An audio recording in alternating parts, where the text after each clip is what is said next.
भारत सरकार ने जो सोमवार 20 तारीख से टोल जिसके ऊपर की राहत दी गई थी लॉकडाउन के समय में, उसकी शुरुआत करने का निर्णय लिया है। All India motor transport Congress इसका विरोध करती है और सरकार से भी आग्रह करती है कि जब तक स्थिति सामान्य नहीं होती हमें टोल की छूट मिलनी चाहिए।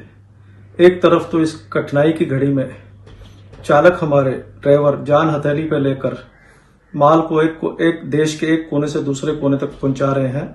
उनके सुरक्षा के लिए कोई भी बीमे के लिए कोई भी पॉलिसी का अनाउंसमेंट नहीं की गई, ना ही उनकी सुरक्षा के लिए कोई सैनिटेशन करने की गाड़ियों की सैनिटेशन करने की व्यवस्था की गई है, ना उनकी थर्मल स्क्रीनिंग करने की व्यवस्था की गई है। और टोल एक बहुत बड़ा हमारा ऑपरेशनल कॉस्ट का हिस्सा है, लगभग 20% ऑपरेशनल कॉस्ट का हिस्सा है। और आज ही ट्रकर कंगाल हो चुका है, क्योंकि रोज हमारा रेवेन्यू आगा हमारा घर चलेगा। आज कंगाली की तरफ ये व्यापार बढ़ गया है और ये जो राहत है, हमारे ऑपरेशनल कॉस्ट कम हुए थे, उसमें हम एसेंशियल कमोडिटी की सप्लाई चेन को मैनेज करने में कहीं कुछ हद तक कामयाब रहे थे। लेकिन हमें चिंता सता रही है कि अगर ये सरकार ने निर्णय वापसी का नहीं लिया तो आने वाले समय में हमारे लिए अपना काम करना अत्यंत मुश्किल होगा। और सरकार से आग्रह भी करते हैं कि चालक की सुरक्षा के लिए 50 लाख का बीमा जिस तरह की पैरामेडिकल फोर्सेस के लिए किया गया है, उसकी जल्द ही कोई ना कोई अनाउंसमेंट करें और हर एक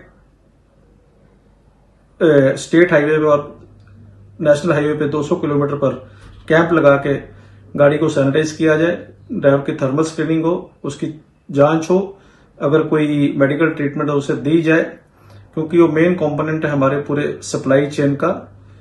और एक बार फिर हम सरकार से आग्रह करते हैं कि जब तक स्थिति सामान्य नहीं होती, आपको इस परिवहन उद्योग को, जिसके साथ में देश के 20 करोड़ जनता जुड़ी हुई है, इसको राहत देनी पड़ेगी।